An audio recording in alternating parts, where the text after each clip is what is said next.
podcast número 117. Continuamos con nuestra serie de Liderazgo según Gedeón.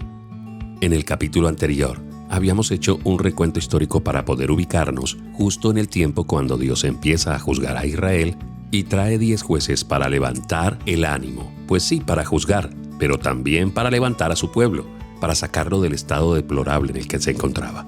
Y entonces, ahora empezamos a entrar de lleno a la historia de Gedeón, de todo lo que le aconteció y de cuántas cosas podemos aprender de su liderazgo.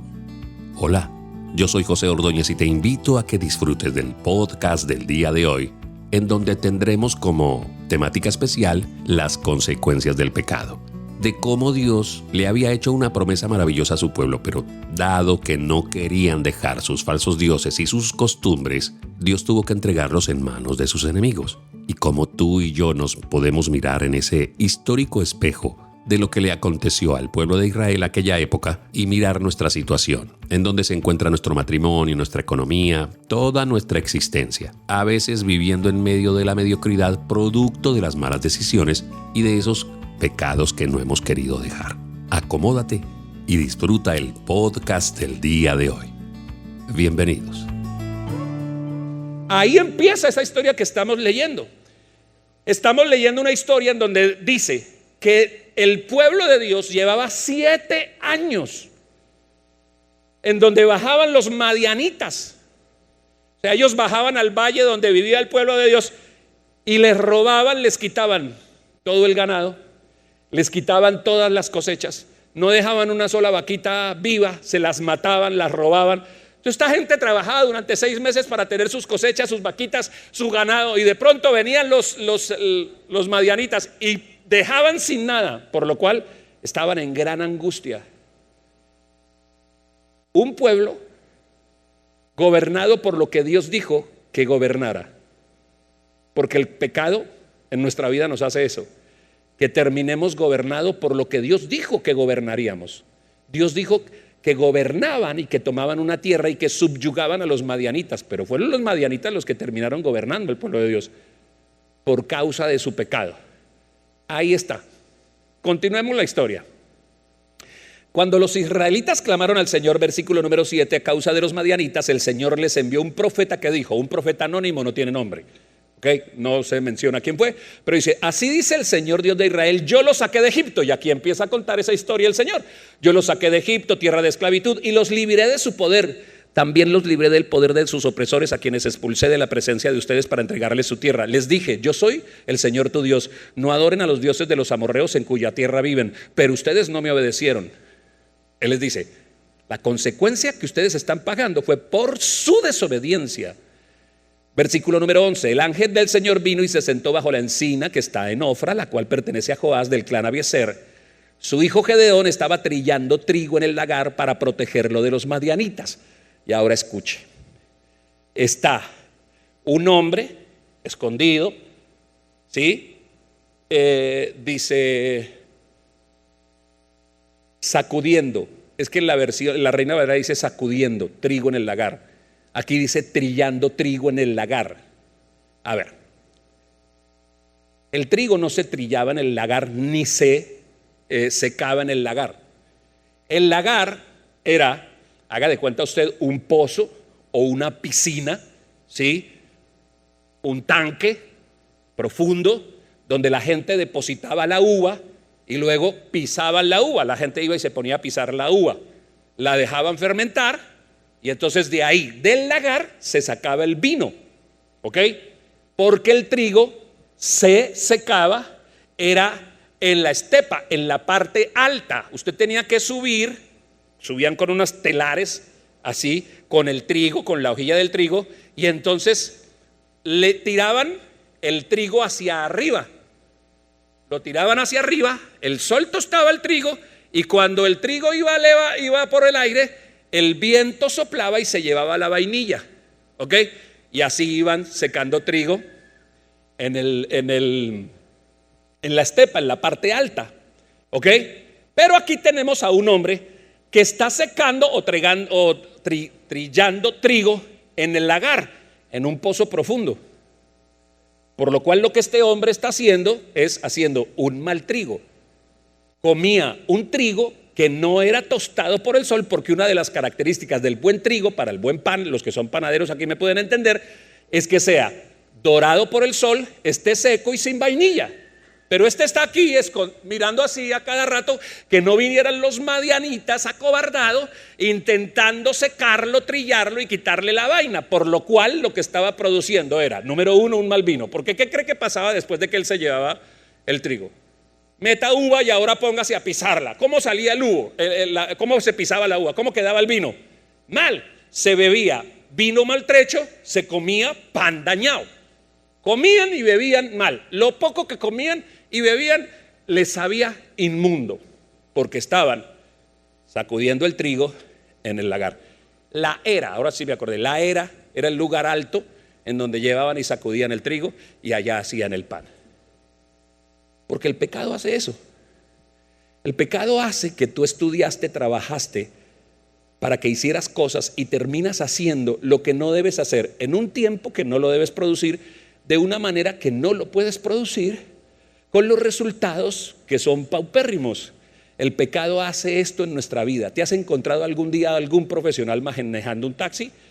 No digo que la vida no nos lleve a esos pequeños espacios en donde uno tiene que, pues soy odontóloga pero hago empanadas, no tengo vergüenza con eso. Sí, el problema es quedarme haciendo las empanadas.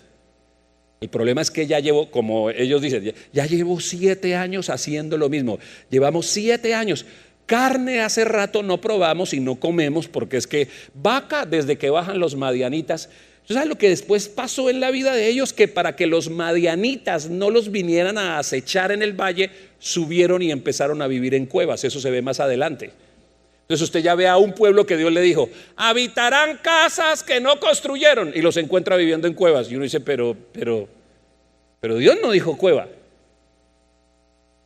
Dios no dijo mal pan. Dios no dijo mal vino. Dios dijo que de cosechas que ni siquiera ellos habían sembrado. Disculpen, ¿no fueron racimos de uvas que cargaban 2 gigantes lo que vieron Josué y Caleb? ¿No vieron cobardes sacudiendo trigo metidos en un lagar? ¿No vieron a gente metida en las cuevas? No, Dios no diseña la vida para eso. Dios no diseña tu matrimonio para que vivas a punta de gritos, a punta de golpes, de maldecir.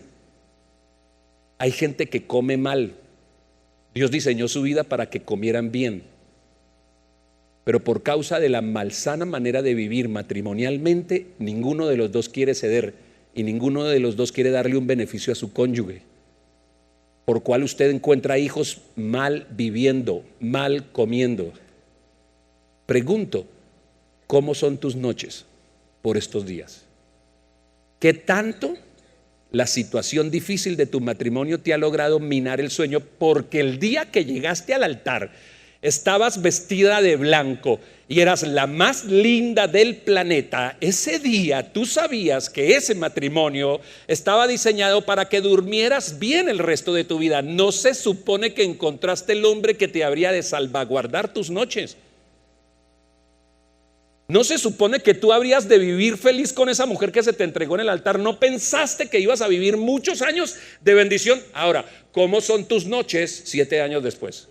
8 años, 15, 20, ¿cómo son? ¿Cómo vives? Se nos olvida la promesa que Dios nos hizo.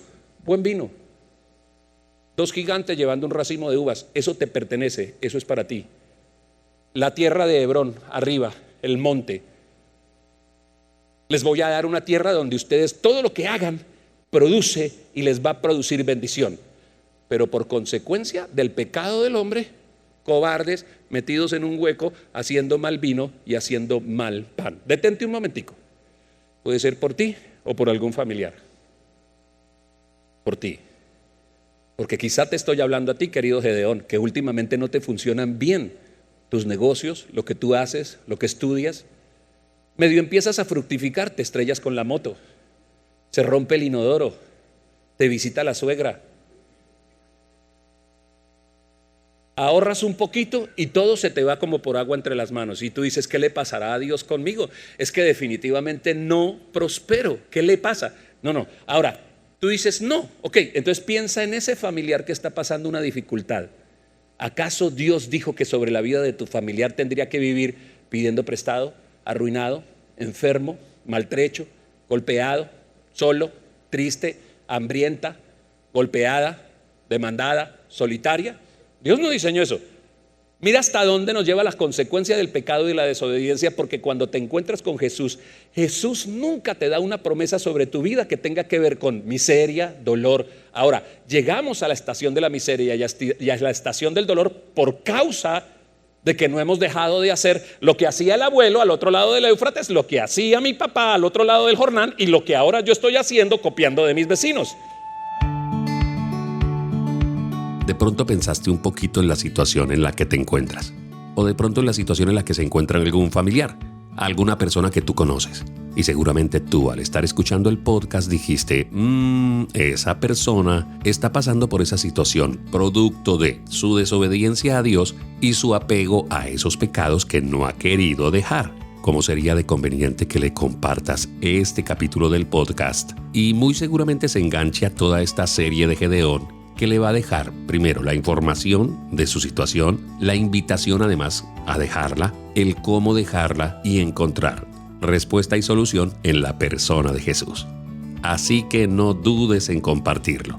Este es el capítulo 117, pero ya sabes que en joseordóñezcristiano.com encuentras los 116 anteriores capítulos más todos los artículos. Ahí, en el botón podcast que está al lado del botón de donaciones, encontrarás todos esos capítulos que de seguro te van a dar una información muy importante acerca de factores de liderazgo aplicados a la familia. Por ahora, te deseo que tengas un lindo día y que Dios te bendiga.